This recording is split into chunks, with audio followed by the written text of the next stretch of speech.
Piala Dunia FIFA adalah salah satu kejohanan sukan yang terbesar di dunia yang dianjurkan setiap 4 tahun sekali bermula pada tahun 1930 dan yang terbaru adalah pada tahun 2018 lalu yang menyaksikan pasukan bimbingan Didier Deschamps merangkul gelaran juara. Setiap kejohanan pasti mempunyai cerita unik tersendiri yang memaparkan kegairahan pasukan yang bertanding serta drama di setiap perlawanan yang diadakan. Dan salah satu topik yang sering menjadi perbualan peminat bola sepak ialah konspirasi final Piala Dunia FIFA 1998. Piala Dunia FIFA 1998 diadakan di benua Eropah, di mana negara Perancis menjadi penganjur pada edisi Piala Dunia tahun tersebut. Pada edisi Piala Dunia tahun ini, dua pasukan menjadi tumpuan dunia, iaitu pasukan tuan rumah Perancis dan Brazil yang merupakan pasukan pilihan untuk ke final.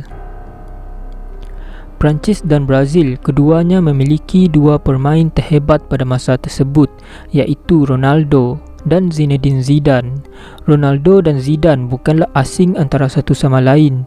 Kedua pemain ini saling mengenali kerana bermain dalam liga yang sama di Serie A. Zinedine Zidane bermain untuk pasukan Juventus, manakala Ronaldo bermain untuk pasukan Inter Milan. Untuk rekod, Zidane mempunyai pencapaian yang lebih unggul berbanding Ronaldo dengan merangkul 3 kejuaraan bersama Juventus. Namun Ronaldo tidak kurang hebatnya kerana setahun sebelum Piala Dunia FIFA 1998, Ronaldo telah memenangi anugerah kasut emas serta memenangi anugerah berprestij Ballon d'Or. Kedua pasukan ini dengan mudah lolos dari peringkat kumpulan dengan menjadi pendahulu di dalam carta kumpulan masing-masing. Di peringkat seterusnya, Perancis menang melawan Paraguay, Itali dan juga Croatia dalam laluan mereka menuju ke final. Manakala Brazil menang melawan Chile, Denmark dan Belanda. Seterusnya merealisasikan final impian peminat bola sepak yang menemukan dua jago bola sepak ini. Ronaldo menjadi antara penjaring terbanyak dalam kejohanan tersebut, namun mempunyai tekanan untuk membawa pasukannya mempertahankan kejuaraan yang Brazil menangi pada edisi 1994 pada sebelum itu. Apabila bercakap mengenai Brazil, sudah tentu orang akan bercakap mengenai Ronaldo. Beliau merupakan pemain yang menjadi tumpuan dalam pasukan Brazil. Namun, beberapa jam sebelum sepak mula, gempar apabila nama Ronaldo tidak tersenarai dalam kesebelasan utama. Perkara ini telah menimbulkan tanda tanya dalam kalangan jurnalis serta peminat bola sepak sendiri. Seterusnya menimbulkan spekulasi dalam kalangan media yang mengatakan kecederaan lutut Ronaldo semakin parah. Desmond, I've never had anything like this in my career. The scenes in the commentary boxes for the last 45 minutes have been absolute mayhem and chaos. There were journalists and commentators racing around trying to find out the truth behind it. Yeah, it's a big... I suppose the shock news that Ronaldo will not be in the Brazil 11 for tonight's match. Just have a look at this at home if you can see it. That's the actual 11 here, and you see that Edmundo is playing and Ronaldo's on the list as a substitute. Namun, 30 minit sebelum perlawanan mengejutkan, senarai nama pemain Brazil yang baru dikeluarkan dengan nama Ronaldo diletakkan semula menggantikan nama Edmundo. Apa yang sebenarnya terjadi sebelum final hari tersebut? Selepas pasukan Brazil makan tengah hari di sekitar bandar Paris, mereka seterusnya pulang ke bilik hotel masing-masing, di mana Ronaldo dan Roberto Carlos berkongsi bilik yang sama, bersebelahan dengan bilik Edmundo dan Doriva. Secara tiba-tiba, Ronaldo mengalami kekejangan seluruh badan dan mengeluarkan buih dari mulutnya. Selepas itu, seluruh badan Ronaldo menggeletar. Roberto Carlos yang panik terus menjerit meminta pertolongan. Edmundo dan Cesar Sampaio memberikan pertolongan sebelum pasukan perubatan sampai dengan mengeluarkan lidah Ronaldo kerana khawatir dia akan tertelan lidahnya sendiri. Ronaldo selepas itu terus tertidur. Doktor pasukan perubatan Brazil, Lidio Toledo, meminta agar rakan sepasukannya untuk tidak memberitahu Ronaldo keadaannya Tetapi setelah didesak oleh Leonardo, barulah doktor memberitahu akan keadaan Ronaldo dan menerangkan bahawa dia tidak dapat bermain dan perlu dibawa untuk menjalani pemeriksaan. Semasa pasukan Brazil dibawa ke stadium, Ronaldo pula dibawa ke klinik sekitar Paris.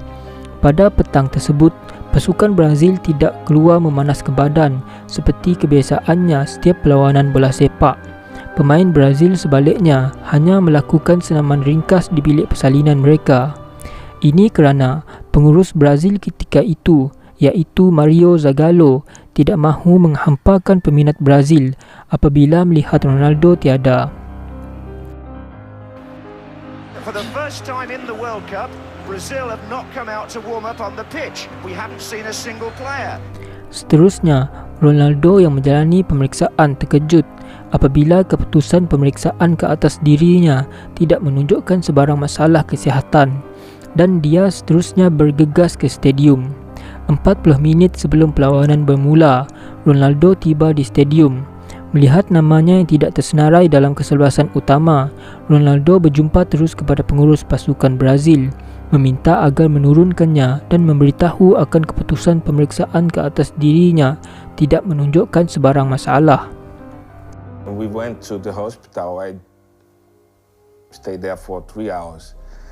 I did everything you can imagine of medicinal test, everything.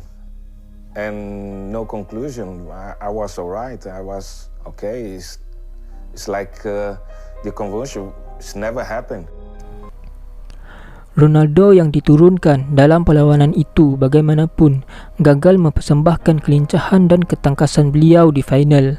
Brazil tidak bermain pada tahap yang terbaik mereka apabila dibelasah oleh Perancis dengan jaringan 3-0. Zidane yang menjadi tonggak kepada Perancis berjaya menjaringkan 2 gol dalam perlawanan itu. Perkara ini seterusnya menjadi perbincangan peminat bola sepak yang seterusnya menimbulkan pelbagai teori konspirasi tentang perlawanan final tersebut. Teori konspirasi yang pertama ialah 1. Brazil menjual Piala Dunia. Pasukan Brazil dikatakan menerima bayaran 23 juta untuk kalah pada perlawanan final hari tersebut. Selain itu, pasukan Brazil juga diberikan jaminan laluan yang mudah pada Piala Dunia 2002, di mana Brazil telah pun memenangi Piala Dunia tahun tersebut. Brazil juga dijanjikan untuk mendapatkan hak penganjuran Piala Dunia di laman sendiri. Seperti yang kita tahu, pada tahun 2014 lalu, Piala Dunia diadakan di Brazil. Ronaldo pada awalnya tidak mahu terlibat, telah digantikan dengan Edmundo. Tetapi setelah diancam oleh Nike untuk menarik segala tajaan jika tidak bermain di final, dia pun akhirnya terpaksa bermain. Perancangan awalnya adalah Brazil kalah dengan golden goal.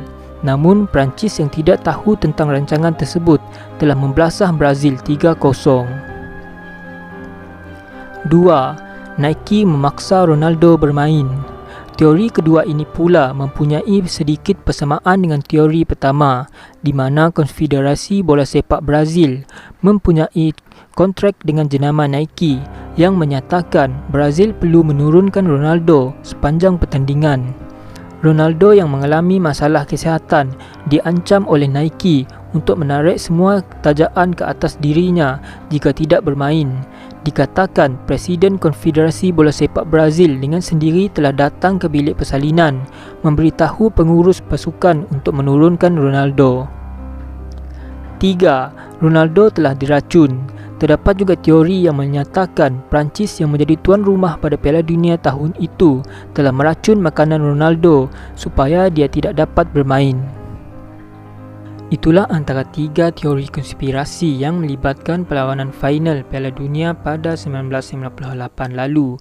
Bagaimanapun, ini hanyalah teori konspirasi semata-mata, tidak semestinya benar. Hanya mereka yang berada pada masa itu sahaja yang pastinya mengetahui apa yang sebenarnya telah berlaku. Apa-apapun, terima kasih kerana telah menonton video ini. Jika anda suka, jangan lupa tekan like dan share video ini dan jangan lupa subscribe.